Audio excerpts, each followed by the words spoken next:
क्या आप भी मम्मी से डेली डांट सुनते हैं कि ये काम मैंने तुझे एक हफ्ते पहले दिया था, आज तक नहीं किया? क्या आप भी उनमें से हैं जो अपने स्कूल का होमवर्क या परीक्षा की तैयारी एक रात पहले करते हैं? तो ये वीडियो आपके लिए ही है। इस वीडियो में हम बात करने वाले हैं ये बुक डू इट टुडे के बारे में, जो लिखी गई है बाय डैरियस फोरू। ये बुक हमें बताती है कि हम कैसे अपने काम को समय पे कर सकते हैं, उन्हें टालना भूल कर। ऐसा करने से हम अपने जीवन में ज़्यादा प्रोडक्टिव हो सकते हैं और अपने जीवन में जो भी करना चाहते हैं, जो भी सफलता पाना चाहते हैं, उसे तुरंत प्राप्त कर सकते हैं।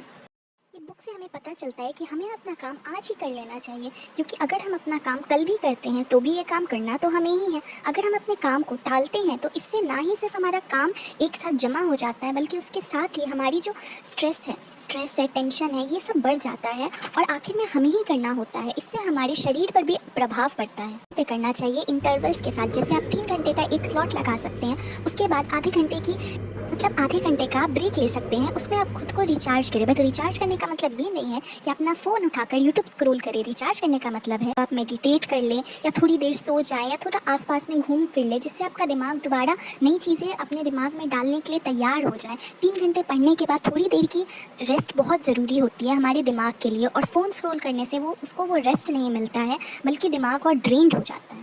इस बुक में कुछ नियम दिए गए हैं जिससे आप अपना काम समय पर कर सकते हैं, जैसे कि खुद के लिए आप डेडलाइन लगाएं कि हमें इतनी जल्दी ये काम करना है, और उसके बाद आपने जो भी समय निर्धारित किया है वो अपने दोस्तों और टीचर को बताएं, ताकि आप अगर वो काम ना करें तो आपको फिर शर्म आए, ताकि आप अपना काम करें। उसके बाद आप इंटरवल्स में काम करें।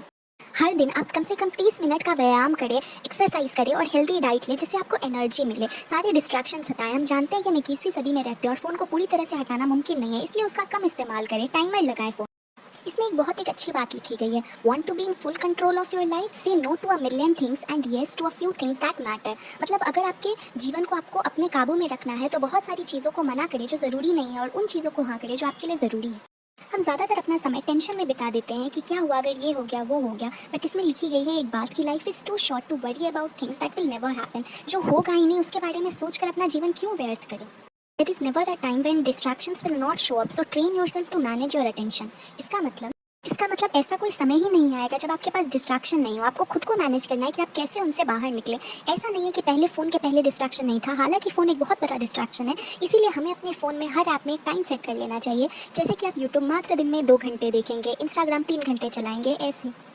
इसके साथ साथ ये भी समझना ज़रूरी है कि realistically you can't be productive 10 hours straight, so give yourself some time between task. हमेशा हमें ब्रेक लेना चाहिए। एक आदमी मैक्सिमम 45 मिनट्स ही एक स्ट्रेच में प्रोडक्टिव रह सकता है, उसके बाद हमें कुछ समय का ब्रेक लेना चाहिए। बट हमें सीखना कभी नहीं छोड़ना चाहिए, because career and life success is directly related to how much you learn and more importantly how much you keep. Education never ends.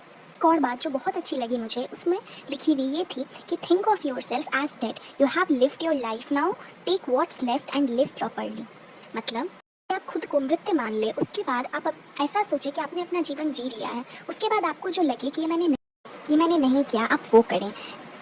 आखिरी बात, हमेशा लोगों के साथ अच्छा बिहेव करें, क्योंकि how people treat you is their karma and how you react is yours.